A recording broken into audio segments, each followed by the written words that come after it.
बहुत समय पहले की बात है। श्रावस्ती नगरी में एक अमीर गृहस्थ रहते थे। उनका एक नन्हा प्यारा बेटा था, उनका इकलौता बच्चा। वह बच्चा उनके जीवन की रोशनी था। लेकिन एक दिन दुर्भाग्यवश वह बच्चा अचानक बीमार पड़ गया और मर गया। गृहस्थ का संसार ही उजड़ गया। वह काम नहीं करते, न भोजन करते। हर दिन श्मशान जाकर चिल्लाते, कहां चला गया मेरा लाल, कहां चला गया मेरा प्यारा बेटा। लोगों ने कहा, बुद्ध भगवान के पास जाओ, शायद तुम्हें शांति मिले। गृहस्थ रोते रोते बुद्ध के पास पहुंचे।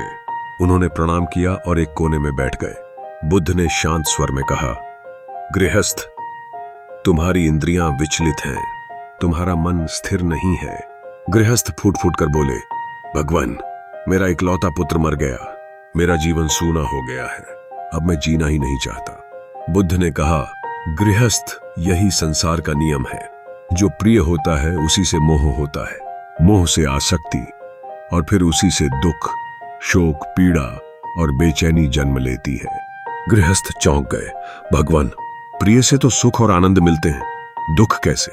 बुद्ध ने कुछ नहीं कहा। गृहस्थ उठे, नाराज होकर वहां से चले गए और जुआरियों के पास जा बैठे। उन्होंने बुद्ध की बात दोहराई। जुआरियों ने भी कहा, हां, प्रिय से सुख होता है, दुख नहीं। यह बात धीरे धीरे राजमहल तक पहुंची।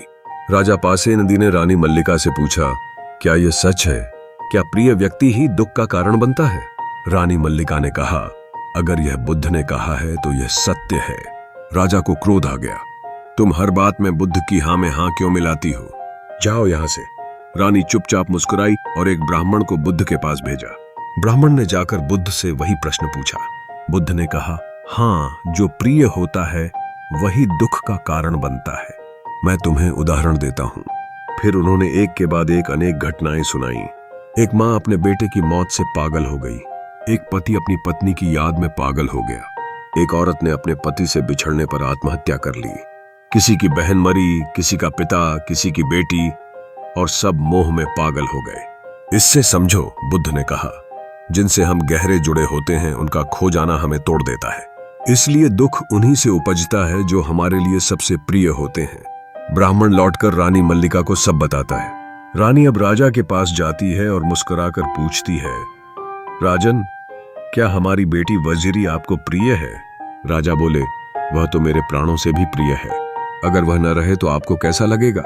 राजा बोले, मैं जी ही नहीं पाऊंगा। रानी ने कहा, यही बुद्ध का संदेश है।